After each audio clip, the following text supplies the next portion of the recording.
안녕하십니까. 전기산업기사 2과목 전력공학 2008년 2회 문제풀이를 시작하도록 하겠습니다. 자, 2008년 2회죠, 2회. 21번부터 보십니다. 21번. 수차에서 캐비테이션에 의한 결과로 옳지 않은 것은 그랬습니다. 수차에서 캐비테이션이랍니다. 캐비테이션. 또는 다른 말로 공동현상이라고도 합니다. 공동현상. 이런 공동현상에 대해서 옳지 않은 것은 그랬는데, 캐비테이션이 뭐냐면요, 이런 거예요. 우리가 터빈이 있어요. 예를 들어서 터빈은 누가 돌려주죠?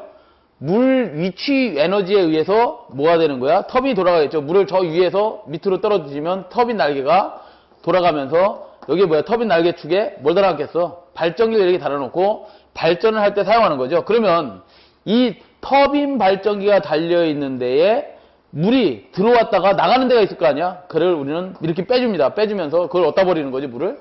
방수로에다 이렇게 버릴 겁니다, 아마. 방수로에다 이렇게 버리는데, 자, 터빈이 위치가 낮으면, 예를 들어서 어떤 낙차가 낮은 데서는, 낮은 곳에서는 뭐 한다? 터빈이 잘 돌아가질 않겠죠. 그렇기 때문에 그 터빈을 좀 더 어떤 유효 낙차를 얻으려고 여기다가 뭐를 설치하냐? 흡출관이라는 걸 설치합니다. 흡출관. 자, 무슨 소리예요? 다시요.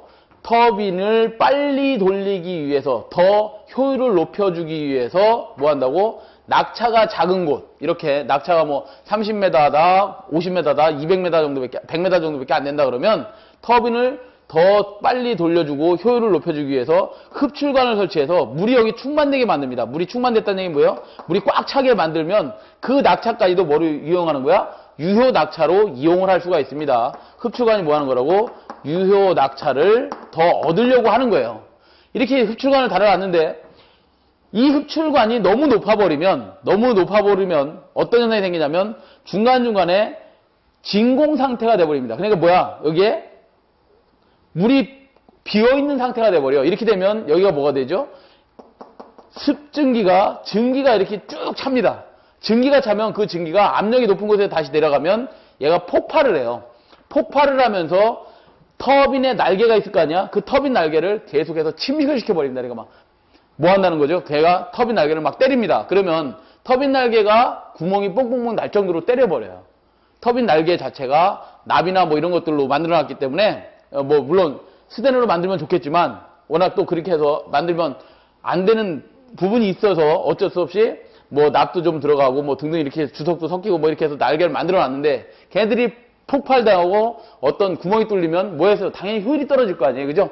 그렇게 효율이 떨어지고 이렇게 하는 것을 우리는 뭐라고 하냐면 캐비테이션 현상이다 그럽니다. 이 캐비테이션이 아니라고 하려면 어떻게 하면 되는 거야? 흡출관을 너무 높게 하면 안 된다 이 말이에요.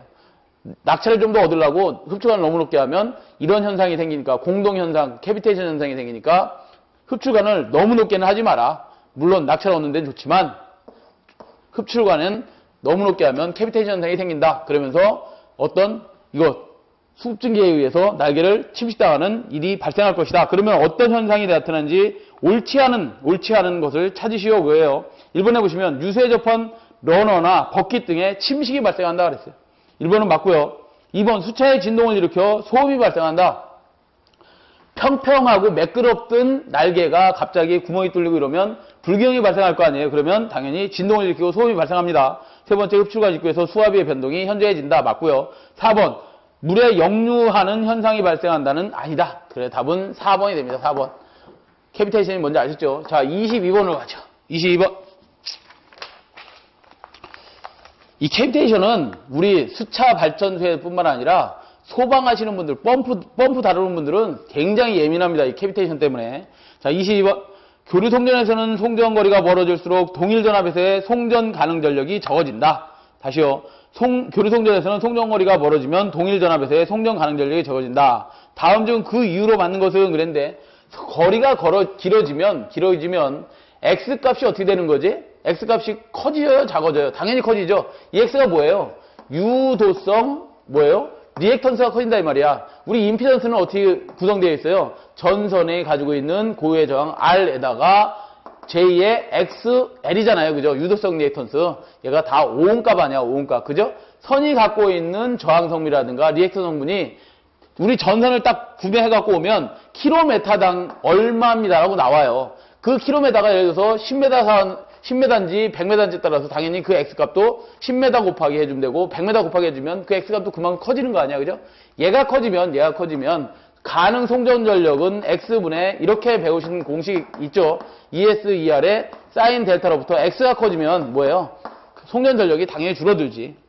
자, 송전 가능 전력이 적어진다. 맞습니다. 거리가 멀어지니까 송전 가능 전력이 적은다. 다음 중 그 이후로 알맞은 것은 그랬는데 뭐예요? 두 번째, 선로의 유도성 리액턴스가 커지기 때문에 그렇습니다. 답은 2번이고요. 23번으로 가죠. 23번. 역률이 80%인 1000kVA의 부하를 갖는 변전소에 2000kVA 콘덴서를 설치해서 역률을 계산하면 변압기에 걸리는 부하는 대략 얼마가 되겠는가 그랬어요. 원래 이렇답니다. 자, 피상전력의 단위가 kVA죠. 이 피상전력이 얼마라 해서 원래 10,000짜리가 있답니다. 1000kVA가 있답니다.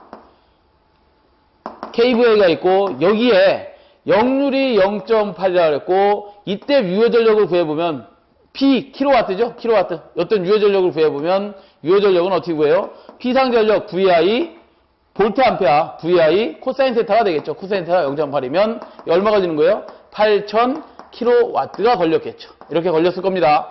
자, 이때 무효분 한번 구해보면 그때 무효분은 Q1이라고 할게요. Q1은 얼마가 됐어? P에다가 탄젠트 세타 1이 되는 거죠. 자, 이거 구하면 얼마쯤 나올까요? 이거 구하면 8,000에다가 탄젠트 세타라니까 8,000 곱하기 뭐 0.8 코사인 세타분의 사인 세타 0.6으로 하시면 Q가 물론 구해지겠죠. 자, 그런데 여기다가 역률을 계산하기 위해서 얼마짜리 콘덴서를 달았다고? 얼마짜리를 달았다고 그랬어요? 2,000짜리 달았네. 2,000짜리 콘덴서를 달았습니다. QC를 2,000짜리 달았어요. 2,000짜리 달아서 무효분을 감쇄시켜버리는 거야. 이 무효분을 QC를 달아서 감쇄시키면 그 새롭게 병행한 무효분은 얼마가 되겠어요? 8, 6, 6, 8에 48에다가 0.8로 나누면 얘가 6,000이 되죠? 6,000 마이너스 얼마야? QC는 2,000짜리 달았으니 이제 무효전력이 4,000이 됐겠죠? 4,000이 됐을 때 그때 뭘 구하랬어? PA-를 구하라는 거 아니야? 새로운 PA-를 구해봐라. 그러면 PA-가 뭐예요? 유효전력 실수분의 플러스 무효분의 뭐가 됐어? 원래 무효분 Q에 벡터 합성이 됐던 거 아니었어요? 그러면 PA-는 구하면 원래 유효전력은 8,000이었고 8,000에 자승 플러스 뭐가 되는 거예요? 6,000에서 2,000짜리 하나 달아서 4,000으로 됐잖아. 무효분이 그때 무효분이 4,000이니까 4,000에 자승이다 그러면 얘가 얼마 나올까요? 8944.27kVA가 나오네요. 고로 약 9,000 나온답니다. 답 몇 번? 3번. 이렇게 구해라 이 말이에요. 아시겠죠? 자, 그 다음에 24번으로 가죠. 24번. 다음 중 삼상 차단기의 전격 차단 용량으로 알맞는 것은 그랬어요. 전격 차단 용량 구해라. 전격 차단 용량을 구하는데 두 가지로 구한답니다. 두 가지 방법이 있죠. 첫 번째는 뭐예요? 퍼센트 Z 값이 주어졌을 경우에 어떻게 구하고 100분의 PN으로 구하시면 되고 퍼센트 임피던스가 안 주어졌다 그러면 어떻게 하면 돼? 상계수가 뭐예요? 단상이나 삼상에 따라서 단상이면 1, 삼상이면 누수삼이겠죠. 전격 전압 곱하기 전격 차단 조절 넣으시면 되겠죠. 여기서는 퍼센트 임피던스가 주어졌어야 그냥 공식만 물어봤네. 그죠? 뭘 물어봤어요? 요거. 상계수가 3상이다 그랬으니까 누트 3 곱하기 뭐예요? 전격 전압이라 그랬죠? 얘 전격 전압 곱하기 전격 차단 전류다. 몇 번에 있습니까? 2번에 있네, 이거. 그죠? 25번으로 가죠. 25번. 자, 25번은 전선의 지점 높이가 31m. 전선의 지점 높이가 31m이고 전선의 이도가 9m다. 평균 높이는 얼마가 되겠는가? 전선의 평균 높이는. 자, 이런 거죠. 여기에 지질해놨답니다. 전선을 지질해놨는데 이렇게 지질해놨나 보죠. 어느 딥을 주고 전선을 이렇게 지질해놨는데 그 높이가 31m랍니다. 대지로부터 그 높이가 31m이고 그 다음에 이 딥이 얼마 쳐져 있다 그랬어요? 9m가 쳐져 있다. 이거의 평균 높이는 얼마냐? 평균 높이. 평균 높이 h는 공식을 외우고 계셔야 되죠. 스몰 h로 쓰죠. 스몰 h는 뭐예요? h 마이너스 3분의 2d가 되죠. h가 얼마나 해서 31m 마이너스 3분의 2에다가 db 뭐예요? 2도가 9m다. 이거 계산하시면 얼마 나오는데? 25m가 나온답니다. 25m. 답 1번이 됩니다. 1번. 이런 거 약하시면 안 돼요. 공식 반드시 외우고 계셔야 됩니다. 평균 높이는 원래 지점의 높이 마이너스 3분의 2의 d가 된다. 26번. 직접 접지 방식이 초고압 송전선에 채용되는 이유 중 가장 타당한 것은 그랬어요. 직접 접지가 초고압 송전에 적용이 된답니다. 초고압 송전에 적용되는 타당한 이유를 쓰래. 우리나라는 다 직접 접지입니다. 765kV로 345kV, 154kV 변전소에 가시면 전부 다 무슨 접지되어 있다? 단권 변압기 세대 가지고 3권선 변압기를 만든 Y, 델타 변압기를 사용하고 있습니다. 이게 무슨 소리냐? 1차 측은 이렇게 해놨다는 거죠. 발전단 쪽으로 이렇게 Y결선하고 다음번 변전소로 가면 또 다음번 변전소에도 이렇게 되어 있겠죠. 이렇게 다음번 변전소에 가더라도 Y로 되어 있고 또 다음 변전소로 또 이렇게 넘어간다는 거죠. 계속해서 넘어가 Y, 델타 결선이 있다. 델타 결선이 이렇게 있더라. 변전소가 샵1 변전소, 샵2 변전소에 가면 YY 델타로 이렇게 되어 있더라. 얘를 765다 그러면 765를 345로 떨어뜨리든지 345를 받아서 다시 154를 떨어뜨리든지 이런 변전소들은 다 무슨 결선되어 있다? YY 델타 되어 있고 당연히 중성점이 직접 접지되어 있습니다. 직접 접지. 그럼 왜 직접 접지를 하는 것이냐? 직접 접지를 왜 하느냐? 직접 접지를 하면 어떤 선로에 이상이 발생을 하더라도 그 이상전압이, 건전한상의 이상전압이 가장 작게 걸립니다. 얼마? 1.3배까지 밖에 상승이 안 됩니다. 그 이유가 뭐예요? 직접 접지하는데 왜 1.3배까지만 되는 거야? 우리나라의 모든 접지는 유효접지 범위에 내에 두고 그 유효접지에 가장 가까운 것은 직접 접지밖에 없어요. 나중에 이제 정규 공부를 하시면 좀 더 깊이 공부를 하시겠지만 어찌됐든 얘는 뭐예요? 계통의 절연을 낮게 할 수 있음으로 그랬는데 왜 절연의 계통을 낮게 할 수 있냐면 전위 상승이 예를 들어서 이런 거죠.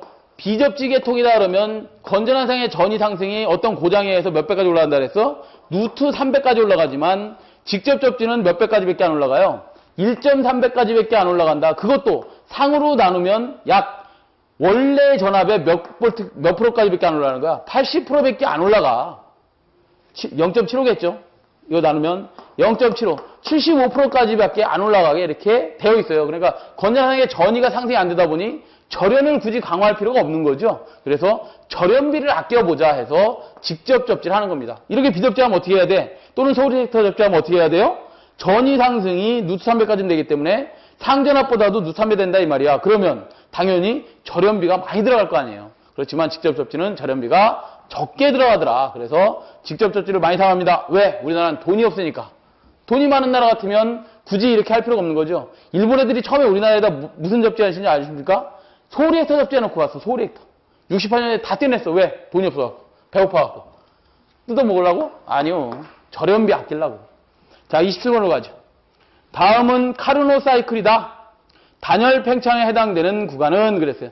카르노가 뭐예요? 카르노 사이클이? 카르노 사이클은 가장 발전 방식 중에서 가장 이상적인 발전소 사이클 방식입니다. 이상적이다? 이룰 수 없는 거다 이거지. 이룰 수 없는 그냥 가상적으로 가장 효율이 좋은 사이클이에요. 이거로는 만들 수가 없으니까 가장 기본적으로 냉킬이라는 사람이 어떻게 만든 거야? 카르노 사이클을 가지고 진짜 기본이 되는 기본 사이클을 만들었죠. 냉킬 사이클. 실질적으로는 이거는 운전이 가능하지만 얘는 운전이 불가능하더라 이거지. 그렇죠? 그래서 이상적인 사이클이라고 하는 겁니다. 자, 냉킬 사이클로 할 건데 우리는 이제 카르노 사이클에 대해서 물어봤네. 카르노 사이클에 뭐가 주어졌냐면 옆에 보니까 장치 선도는 안 주어졌지만 PV 선도가 주어졌습니다. PV 선도가 줬는데 V는 최적을 나타내고 P는 어떤 크기를 나타낸 거죠. 자, 여기 보시면 뭐가 나왔냐면 이렇게 되어 있네. 이렇게 이렇게 되어 있죠. 그래서 여기를 1번에서 2번, 2번에서 3번, 3번에서 4번 뭐 이렇게 해놨겠죠. 이렇게 해놓고 얘들이 하는 역할이 뭐냐 얘들이. 이걸 어떻게 알아? 옆에 장치선들을 그려보셔야 됩니다. 보일러가 있고 그 다음에 과열기라는 게 있고 그 다음에 증기 터빈이 있고 그 다음에 발전기가 있고 복수기가 있습니다. 복수기가 있고 급수 펌프가 있고 그 다음에 그 급수가 다시 보일러로 들어가는 거야. 보일러에서 뭐 하는 거야? 보일러에서 열을 가해서 어떻게 하는 거야? 그 열을 가지고 물을 증기로 만들어준 거죠. 그 증기가 어디에 들어가는 거야? 스팀 터빈에 들어가고 스팀 터빈에서 뜨거운 전기가 들어가서 차가운 전기가 나올 거 아니야? 그러면서 여기서 일을 하는 겁니다. 스팀 터빈에서 일을 하고 다시 복수기에서 증기를 물로 만들고 그 물이 다시 급수 펌프에 의해서 보일러로 순환되는 이런 과정을 갖고 있는 게 장치선도다. 이 장치선도에 의하면 2번에서 3번 어디? 단열 팽창 구간이 어디냐? 단열 팽창은 어떤 거냐면 열이 단절되어 있는 겁니다.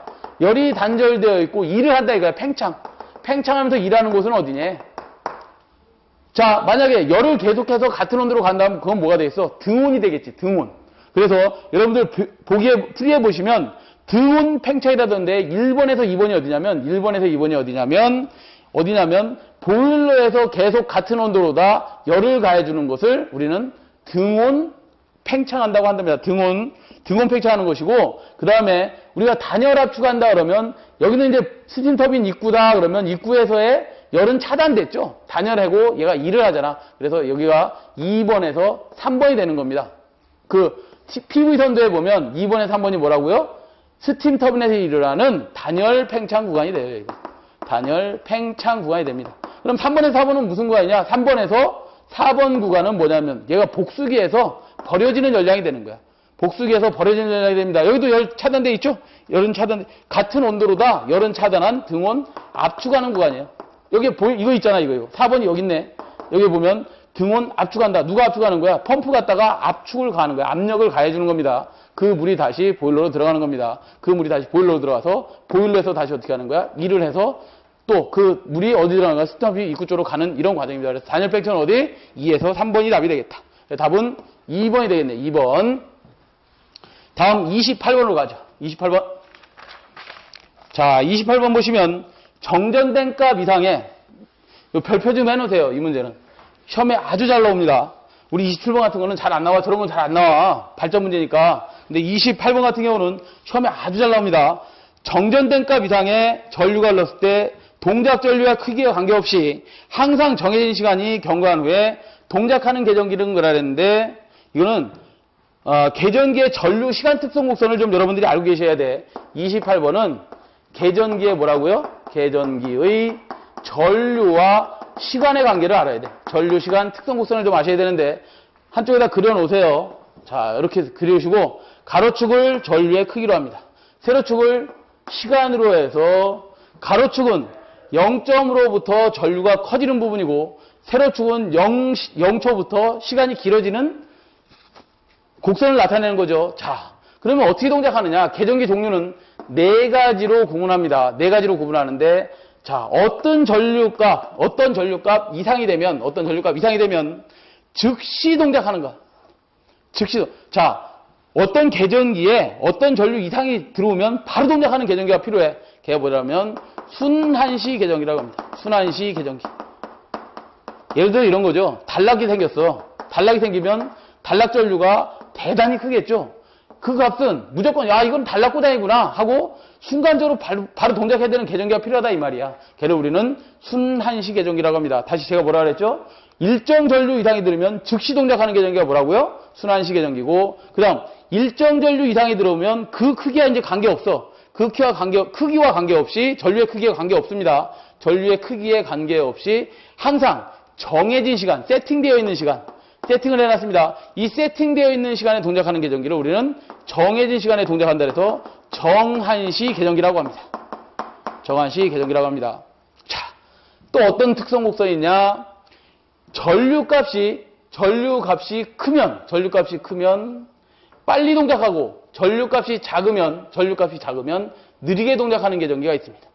그걸 우리는 반한시 계전기라고 합니다. 반한시 계전기.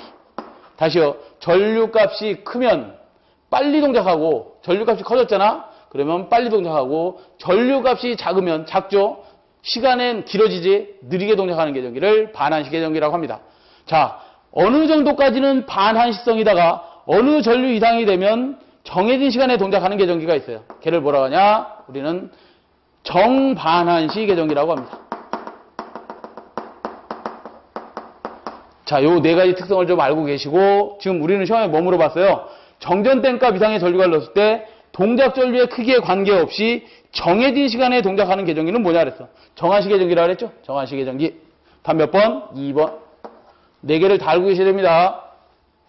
29번. 다음 중 피레기를 가장 적절하게 설명한 것은 그랬는데, 자, 피레기. LA, 라이트닝 어레스터. 피레기는 시험 문제에 대단히 많이 나오지만 해야 될 것도 너무 많습니다. 너무 할 게 많다. 굉장히 많기 때문에 용어 정리를 몇 가지 정도는 여러분들이 알고 가셔야 됩니다. 뭐 피레기에서의 충격, 방전, 개시전압이라든가 두 번째 제한전압이라는 것도 좀 알고 계셔야 되고, 피레기 전격전압이라는 것도 아셔야 됩니다. 전격전압. 그 다음에 네 번째 피레기의 구비조건도 좀 알고 계셔야 됩니다. 구비조건도 알고 계셔야 되고, 그 다음에 다섯 번째 제한전압의 크기 계산도 할 줄 아셔야 됩니다. 공식으로. 그 다음에 뭐 투과파라든가 반사파에 대해서도 조금 더 알고 계셔야 되기 때문에 할 게 굉장히 많습니다. 자, 피레기라는 놈은 그냥 이렇게만 알고 계십시오. 뭐 할 때 쓰는 거야? 변압기를 보호하려고 변압기 전단에 설치해 놓은 놈이다. 뭐 이상전압이 들어오면 그 충격파 이상전압이 들어오면 TR로 보내면 TR이 반드시 절연 파괴가 될 것이다. 그걸 방지하기 위해서 이상전압은 내가 대지로 빼줄게. 이게 피레기예요. 내가 대지로 빼줬는데 이 이상전압이 사라지고 나면 원래의 송전 상태로 얘가 오토매틱처럼 딱 문을 닫아버립니다. 이게 뭐야? 이상전압이 들어오면 아크로 연결됐다가 그 이상전압이 사라지고 나면 자동적으로 얘가 오프되는 게 피레기예요. 이상전압이 없어졌으니까. 아시겠죠? 그런 의미로 받아들이고, 여러분들은 공부하실 때 이 정도는 공부를 해두셔야 된다 이 말이에요. 자, 피레기 문제로 다시 들어가시면 피레기가 가장 적절하게 설명된 것은 그랬는데 2번에 답이 있네. 2번 보시면 이렇게 되어 있죠. 이상전압이 내습하였을 때 즉시 방전한 후 방전에 의한 이상전압이 사라지게 만드는 것이 다라고 되어 있네. 그죠? 그렇게는 직접 안 써 있지만 2번을 읽어보시면 그렇게 되어 있죠. 이상전압이 내습하였을 때 방전에 의한 이상전압을 경감시키는 것. 그랬죠? 답 2번이 되겠어요. 30번. 복도체를 사용하면 송전량이 증가된다. 주된 이유로 알맞은 것은 그랬어요. 자, 복도체를 사용하면 송전량이 증가된답니다. 주된 이유가 뭘까요? 주된 이유. 우리가 작용정전량 CN을 보더라도 CN은 어떻게 되죠? 로그 10을 밑으로 하는 R2 등가 반지름이 커지고 D분의 뭐예요? 0.02413이다. 복도체를 사용하면 R2가 커지나요?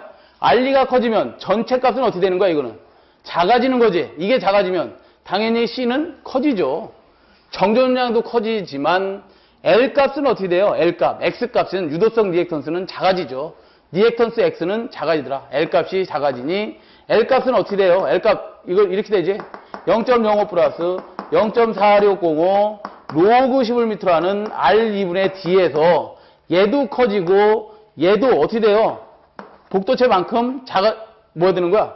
작아지니 얘가 작아지면 얘하고 무슨 관계 있어? 반비례 있으니까 얘가 커지면 등가 반지름이 커지면 어떻게 되는 거야? 당연히 이 값은 작아지고 얘에 의해서도 작아질 거 아니야. 그럼 L이 작아진다는 얘기는 뭐야? XL은 유도성 리액턴스는 뭐예요? 오메가 L 값을 갖고 있잖아. 그럼 얘가 작아졌으면 당연히 얘도 작아지는 거 아니야? X 값이 작아지니 송전 전력이 어떻게 돼? 송전 전력 P는 X분의 ES2R 사인 델타에서 X 값이 작아졌다. 송전 전력은 커지지. 그죠? 송전 전력이 이래서 커지는 겁니다. 자, 몇 번에 있어요? 답은? 선로의 인덕턴스가 감소하기 때문에 그렇다. 답 2번이 되겠죠. 31번으로 갑니다. 수전단 전압이 3400V이고 전압 강화율이 4%다. 송전선의 송전단 전압은 몇 V가 되겠는가? 자, 송전단이 있답니다. VS 측이 있어요. 자, 선로를 포설하고 VR측에다 변압기를 설치한 다음 우리 수용가에 전원을 이렇게 공급해 줬습니다. 자, 이렇게 전원을 공급해 줬는데 내가 100을 만들어 줬는데 너 90밖에 못 받았어? 그럼 나머지는 뭐가 된 거야? 이는 10V가 뭐가 된 거예요? 전압 강화가 된 거죠. 전압 강화가 된 겁니다. 전압 강화가 됐는데 우리 전압 강화율이라는 건 뭐야? 강화율. 강화율은 대리라고 한다면 수전단 전압을 100으로 봤을 때 수전단 전압이 이제 기준이 된 거지. 내가 받는 게 중요한 거니까. 송전단에서 몇 천만 볼트를 만들어주든 말든 나는 90볼트만 받으면 되는 거 아니에요? 그죠? 90볼트를 받는 것을 나는 100으로 받는데 전압 강화가 10볼트 생겼다며 그 전압 강화의 비를 뭐라고 하는 거야? 전압 강화율이라고 합니다. 다시요. 수전단 전압을 100으로 봤을 때 전압 강화 몇 볼트 생겼는데 그걸 우리는 전압 강화율이라고 한다. 전압 강화율이라고 한다. 이때 송전단 전압을 구하시오 그랬어요. 자, 그러면 전압 강화율 대는 VR분의 얘 전압 강화 누구 때문에 생긴 거야? VS에서 VR 빼준 거 아니야? VS-VR의 100%다. 근데 여기서 뭐 고라 그랬어요? 뭐라 그랬어? 송전단 전압 VS 고라 그랬으니까 VS-VR은 100은 어떻게 하면 돼? 대래 VR로 표시하시면 되나요? 그러면 별일이네. VS-100의 VR은 대래 VR이다. 예, 정리하는 겁니다. 정리하면. 그러면 이거 VR 이쪽으로 넘겨주면 이렇게 나오겠네. 100의 VS는 뭐만 남아요? 델 VR 플러스 100의 VR 되나? 자, 그럼 이거 좀 다시 정리 좀 해보면 VR 따로 빼내면 델에다가 플러스 100이 되는 거죠. 100이 VR이 밖으로 빠져나올 것이다. 100을 넘겨주자. 보기 싫으니까. 그러면 그게 나누기로 들어오는 거지. 그러면 뭐예요? 100분의 델 플러스 1이 되겠네. 100에 100 나눠주니까. 그러면 1에다가 VR만 이렇게 써주시면 되겠네. 고로 얘는 뭐예요? VS는 어떻게 나와? 100분의 델이 몇 프로 와서? 델이 뭐예요? 전압 강화가 4% 생긴다 그랬고 플러스 1에다가 VR이 얼마예요? 3300V다. 이거 계산해 주시면 얼마 나온다? 3432V가 나온답니다. 몇 번이에요? 2번의 답이 있네. 2번의 답.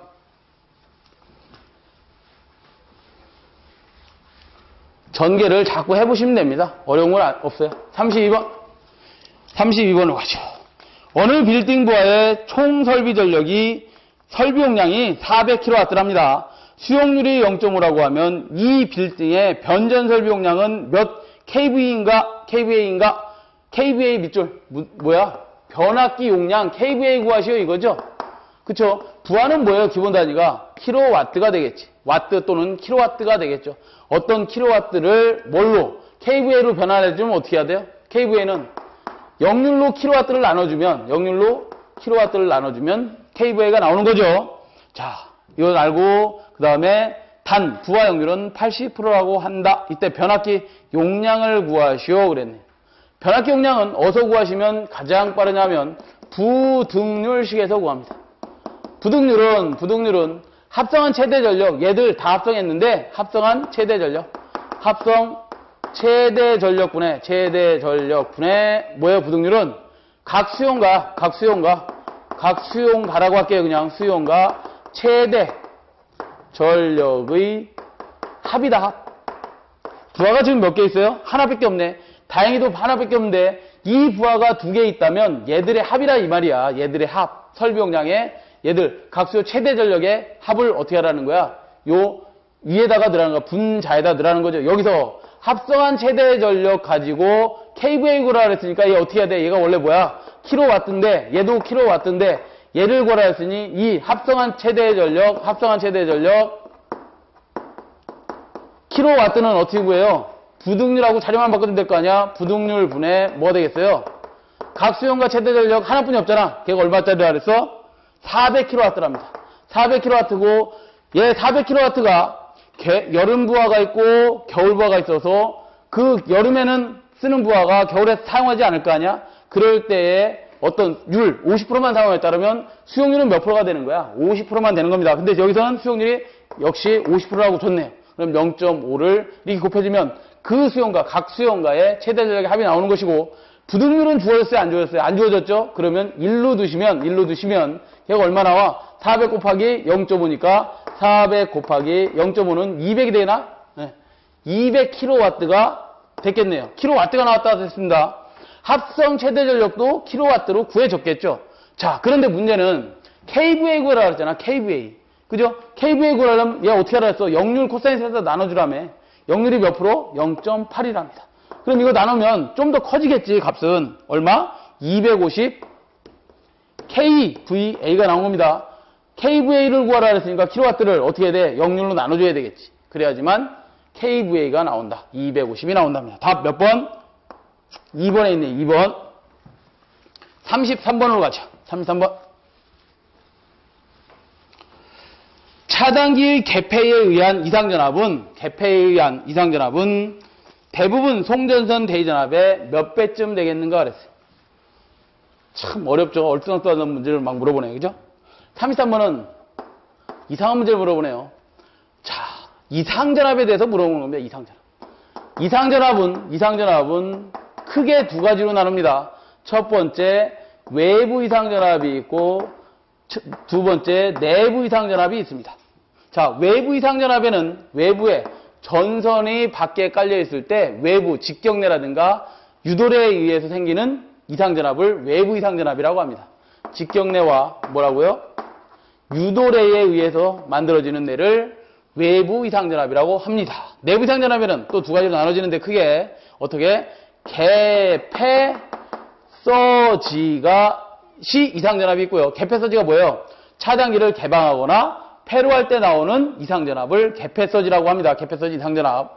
자, 내부 이상전압에 또 뭐가 있다 그래서 지속성 이상전압이 있습니다. 아마도 배우신 분들은 지속성 이상전압이란 말을 들어봤을 거예요. 자, 개폐서지에는 또 크게 나누면 우리 지금 개폐서지에는 크게 나누면 가장 기본이 되는 게 무부하시 충전되어 있는 선로를 개방할 때의 서지가 있습니다. 개방 서지라고 할게요. 서지. 무부하시 충전선로 개방 서지가 약 상전압의 몇 배까지 나오냐면 4배에서 6배까지는 나옵니다. 물론 차단기가 좋아서 이거를 빨리 끊으면 4배까지 올라가지는 않지만 어찌됐든 이 정도 크기의 전압이 나오고 있습니다. 뭐 개폐서지는 두 번째 이거 말고도 당연히 많죠. 고장전류 차단도 있고 뭐 소전류 차단도 있고 여러 가지가 있습니다. 여러 가지가 있는데 이 정도까지만 할게요. 자, 지속성 이상전압에는 가장 기본이 되는 게 일선지락 고장. 일선지락 고장시에 건전한 상. 자, 이렇게 Y결선이 있다면 여기에 고장이 났다 그러면 나머지 건전한 상에 얘기하는 겁니다. 건전상 전이상승이 있습니다.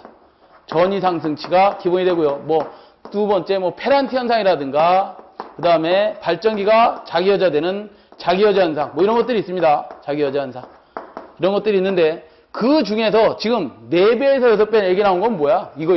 이게 가장 크고요. 개폐서지에서는. 그 다음에 지속성에서는 이게 가장 기본이 됩니다. 가장 크다 이 말이야. 그래서 우리가 문제로 다시 돌아가시면 차단기 개폐에 의한 이상전압은 대부분 얼마쯤까지 나타나는데 그게 최고가 얼마인데 4배에서 6배다. 만약에 답에 6배가 있다면 6배로 답해 주시면 됩니다. 지금은 4배 정도 답을 해 주시면 되겠네요. 답은 2번이 되겠죠, 2번. 그래서 좀 정리해 놓으셨다가 나중에 시험 문제 나오면 혹시라도 적어 주실 줄 알아야 되겠다. 그 다음에 34번. 다음 중 뇌 방지와 관계가 없는 것은 그랬는데요. 우리 철탑에 예를 들어서 송전선이 이렇게 포설되어 있습니다.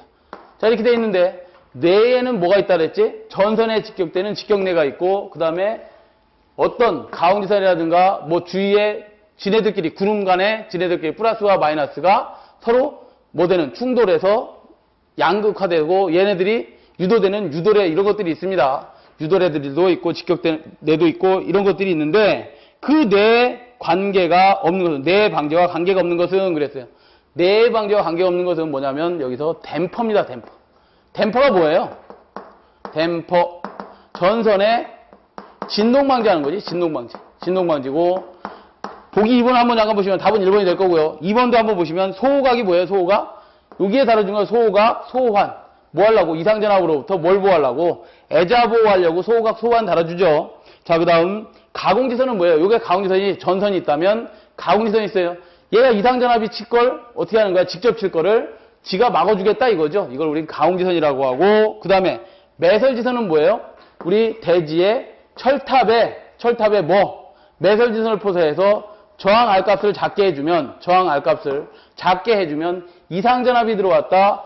전위가 상승 안 되고 뭐예요? 그 이상전압이 대지로 방전이 되겠죠. 만약에 R값이 크다 그러면 어떻게 되는 건데 이상전압이 대지로 방전을 못하고 거꾸로 역섬락을 일으킵니다. 누구한테? 전선에 이렇게. 이걸 우리 역섬락. 프레시 오버 한다 그러죠. 프레시 오버 한다 그러죠. 역습락이 일어날 수 있다. 뭐가 크면? R값이 크면. 그럼 R값을 적게 해주려면 어떻게 해야 된다? 매설진을 설치해야 된다. 1번이 답이 되겠죠. 댐퍼는 진동 방지니까. 자, 35번으로 가죠. 35번.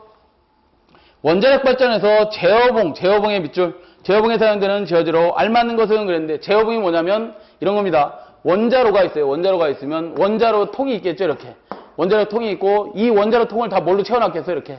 경수 등으로 또 채워놨죠. 이렇게 경수. 경수가 뭐예요? 물. 가벼운 물.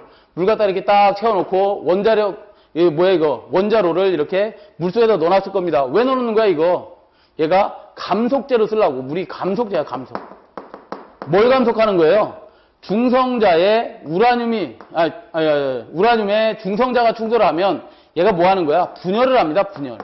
N, 2분의 N개 정도가 핵분열하죠, 핵분열. 핵분열합니다. 이 핵분열을 하면, 그때의 최초 속도가 얼마냐면, 2메가 전자볼트의 빠른 속도를 갖고 있는 중성자들이 막 2.5기가 튀어나오는 거야. 하나만 충돌시켰는데, 우라늄에. 자, 그럼 얘는 속도가 빠르기 때문에 뭐 해야 돼? 감속을 시킵니다. 감속을 시켜서 어떻게 한다고?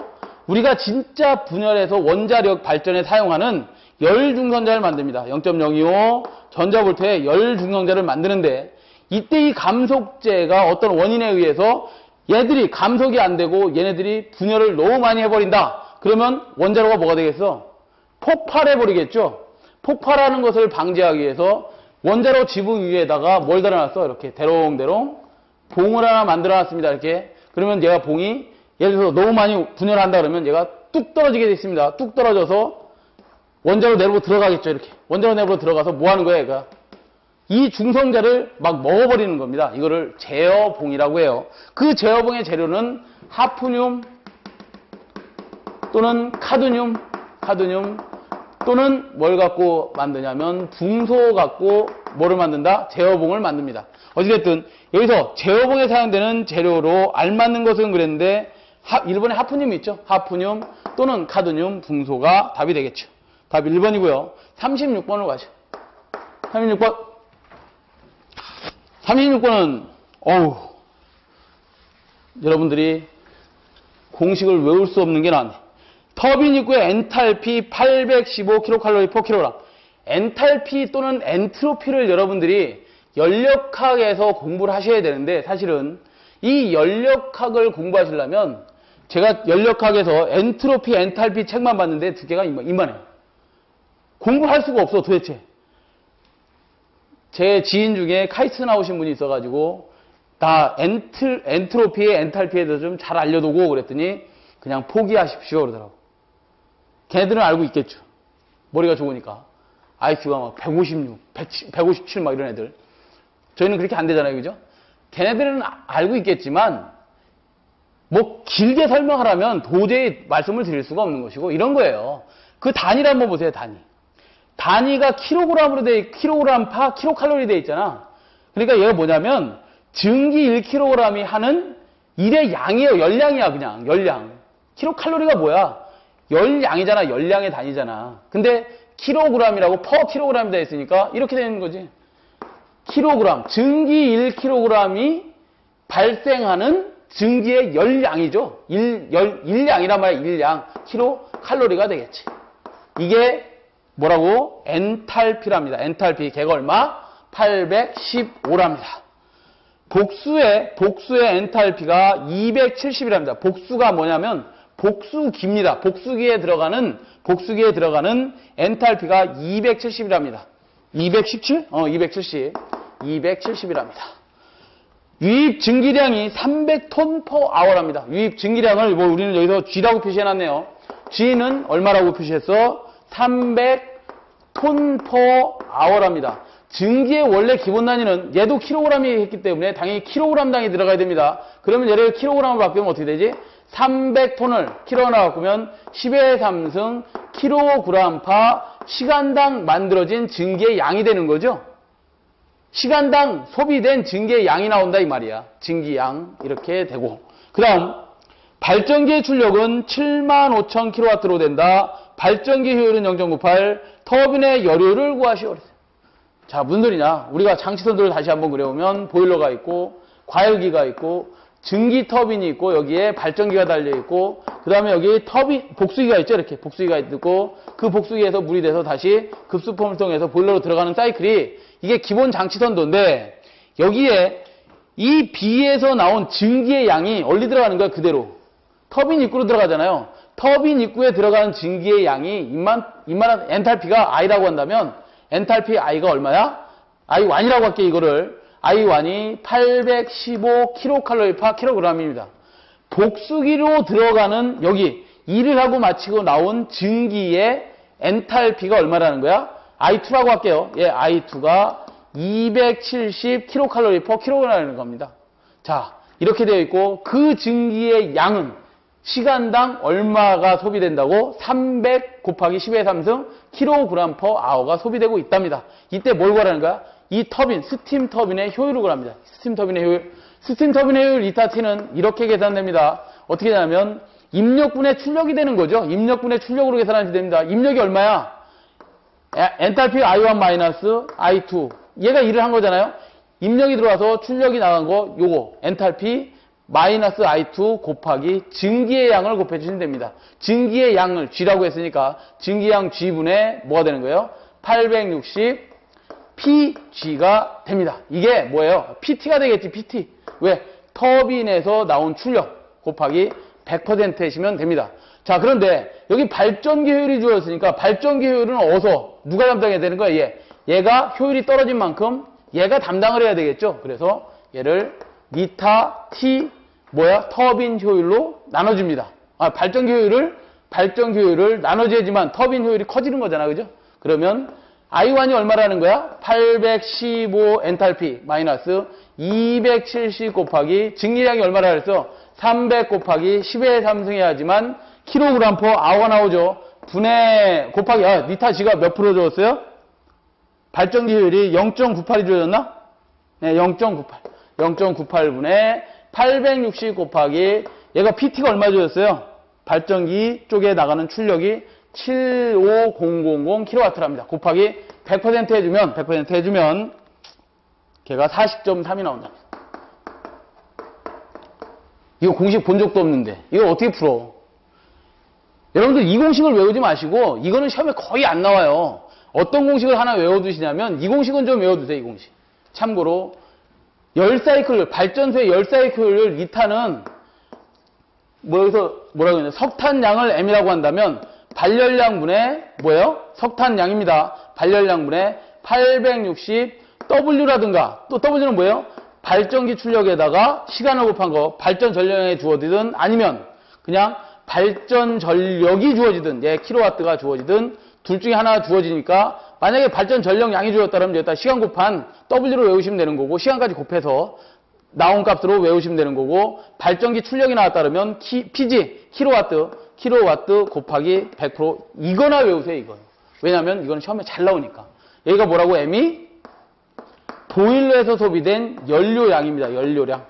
기본 단위는 얘가 뭐냐면 시간당 소비된 연료량 kg이 나오고요. H는 뭐냐면 1kg이 석탄 1kg이 뭐예요? 석탄 1kg이 발생한 열량 kcal가 기본이 됩니다. 기본 단위가 된다. 그 다음에 PG는 킬로와트가 됐든 어찌됐든 킬로와트 아워가 주어지든 갖다 넣으시면 된다. 기본 단위로만 바꿀 줄 알면 이식은 자주 나와요. 이식은 자주 나오는데 이거는 거의 나오지는 않는 거다. 그래서 찍든지 버리시든지 전력에서 한두 개 틀린다고 해서 그죠? 18개 맞으면 되잖아요. 18개. 떨어지는 거 아니니까 여러분들 전력에서 점수 맞을 수 있는 부분은 맞되 저렇게까지 속까지 공부하실 필요는 없을 것 같습니다. 자, 37번으로 가죠. 37번. 장거리 송전선로의 특성을 정확하게 다루기 위한 회로로 알맞는 것은 그랬는데 우리 선로를 구분할 때 이 정도로 구분하죠. 어떻게? 단거리 선로로 구분하고 그 다음에 중거리로 구분하고 그 다음에 장거리로 구분하죠. 단거리는 얼마? 약 50km 미만을 뭐라고 하죠? 단거리라고 하고 미만 이상 이하 아무 관계 없습니다. 왜냐하면 약 이 정도라는 거야. 이걸 물어보진 않아요. 규정이 안 돼 있다 이 말이야. 약 우리가 볼 때 그냥 50km 정도. 그 다음에 중거리는 50에서 얼마? 100km 정도. 그 다음에 100km를 넘는다 그러면 장거리를 봅니다. 단거리에서는 어드미턴스 성분은 고려하지 않습니다. 어드미턴스 성분은 어디서 생기는 거야? 선로가 있다 그러면 선로에 애자가 있을 거고, 어디에 전선이 있다 그러면 병렬로 다 C가 뭐 돼 있어요? 충전이 되고 있고, 여기 여기 R에 의한 G분의 1. 그죠? G, 콘덕턴스 G가 어떻게 돼 있어? 병렬 연결돼 있잖아. 대지하고 이렇게. 병렬 연결돼 있는 G성분하고, 여기 뭐예요? C성분은 어드미턴스 성분이죠? 얘들은 고려하지 않고, 뭐, 선로에 있는 Z, 임피던스 Z는 R 플러스 J에 오메가 L로 돼 있잖아요. 얘, L 값이라든가 R 값만 고려하겠다 이거지. R과 뭐만 고려한다? L만 고려한 얘네들이 집중되어 있는 단거리 다닐 짧다 보니까 집중정수회로 해석을 합니다. 그죠? 그 다음에 중거리가 되면 G는 고려 안 하지만 선로의 R, L, C를 고려하겠다 이거야.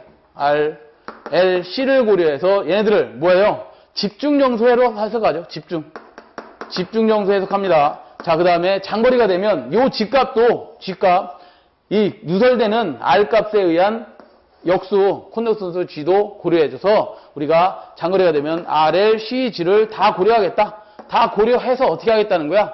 얘들을 전선이 길게 늘어져 있으니 얘들을 집중해서 해석하지 말고 분포되어 있는 분포 정수회로 해석하자.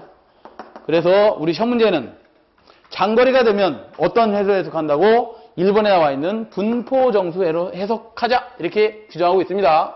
자, 그 다음 38번으로 가죠. 가공선로에 사용되는 애자 1년 중 전압 부담이 최대인 애자는, 자, 철탑이 있습니다. 암이 있습니다. 철탑에 암이 있고 애자가 이렇게 10개가 달려있다고 하죠. 10개가 있을 때 전선을 가설해놨습니다. 가장 전압 부담이 최대인 건 어디겠어? 당연히 항상 상응주파가 걸려있는 얘가 전압 부담이 가장 크겠죠. 전압 부담이 가장 적은 것은 어디예요? 전선으로부터 몇 분의 몇 지점? 3분의 2점. 지지물로부터 몇 분의 몇 지점? 3분의 1점에 있는 게 전압 부담을 가장 작게 하겠죠. 이 문제에서는 애자의 전압 부담이 최대인 것을 물어봤으니까 전선에 제일 가까운 것 단 몇 번? 2번에 있네. 39번으로 가죠. 39번.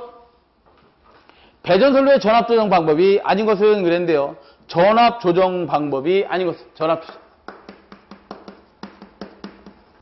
전압 조정은 크게 두 가지로 나눠집니다. 직접 전압을 조정할 것이냐, 간접 조정할 것이냐. 직접 조정하는 것은 전압의 건수비, 그러니까 변압기의 건수비를 조정하면서 직접 전압을 조정하는 것이고요. 그 다음에 간접 조정은 뭐 하는 거냐면 조상설비 있잖아요. 조상설비가 뭐예요? 무효분을 진상으로도 만들고 지상으로 만드는 게 뭐예요? 조상설비지. 그 조상설비에 뭐를 무효분을 조정해서 전압을 어떻게 하겠다는 거야? 올려줄 수도 있고 내려줄 수도 있다 이거죠. 이게 간접 조정입니다. 그럼 조상설비에는 뭐가 있느냐? 조상설비에는 이런 것들이 있죠. 어떤 게 있지? 전력용 콘덴서가 있고 SHR이 있고, 얘가 뭐예요? 블러리액터가 있고, 동기 조상기가 있죠. 전동기죠. 동기 조상기가 있고, 그 다음에 또 뭐 있어? SVC 같은 것들. SC는 뭐예요? 전력용 콘덴서로서 얘는 뭐만 만들어? 진상의 무효전력을 만들죠. 진상 무효전력을 만들어서 어떻게 하는 거야? 전압을 올려주는 거지. SHR은 뭐예요? 지상 무효전력을 계통에 공급해서 전압을 어떻게 해주는 거야? 계통의 전압을 내려주는 거죠. 그 다음에 동기조상기는 진상과 뭐를 해요?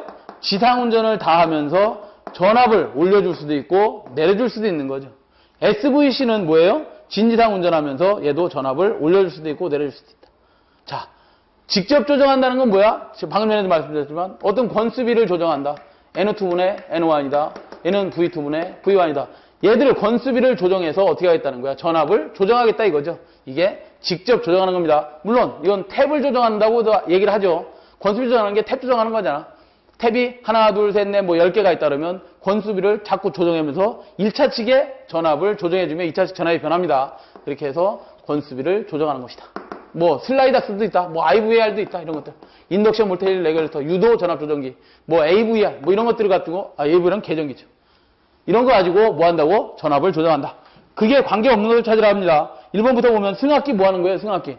코일 더 감아서 전압을 올려주는 거 맞죠? 그 다음 2번에 보면 저전압 계정기가 있네. 저전압 계정기. 저전압 계정기는 뭐예요? UVR 계정기라니까 계정기. 답은 2번이 되겠죠. 자, 나머지는 참고하시고요. 그 다음에 40번으로 갑니다. 40번. 40번은 동일한 두 대의 단상변압기를 V결선하여, 자, 이거 헷갈리시면 안 됩니다. 40번은 동일한 두 대의 변압기를 V결선했답니다. V결선하면 출력이 어떻게 나오지? PV는 루트 3의 단상 용량께 나오죠? 그게 얼마 나왔다는 거야? 100kVA가 나왔답니다. PV, 그러니까 V결선 하더라도 삼상 출력이 나오는데 단상 출력의 몇 배가 나와요? 루트 3배가 나옵니다. 그게 100kVA가 나왔대요. 이게 한 대가 생겨서 다시 델타 결선했을 때 P 델타는 어떻게 나오는 거야? 각각의 한 상 거의 출력이 예를 들어서 얼마인지 모르겠지만 3배의 한 상의 출력이 나온 게 델타 결선이죠. 그럼 얘가 얼마 나오겠어? 뭐 3의 P1이 이렇게 나왔겠죠. 자, 이렇게 나왔는데 지금 기준이 원래 누구야? PV였었지. 이렇게 운전하던 게 PV가 기준이었었는데 P 델타 결선하면 출력이 어떻게 변하겠냐? PV 결선할 때는 루트 3의 P1이었고 그 다음에 델타 결선하니까 3P1 아니에요? 그죠? 그죠? 자, 이렇게 되었다. 그러면 얘가 PV 결선했을 때 지금 뭘 구하고 있어? 우린 P 델타를 구하고 있는 거 아니야? 그러면 PV가 어디 넘어가야 돼? 1, 2 넘어가야 되잖아. 자, 그러면 루트 3의 P1에다가 3의 P1에서 P1 서로 지워지고 PV 결선할 때 출력이 얼마 나왔다 했었어? 100kVA 나온다면 100kVA. 자, 그러면 여기다가 곱하기 100kVA를 곱해주면 고로 루트 3분의 뭐만 남아요? 3 곱하기 100kVA 하니까 얘가 얼마 나오는 거야?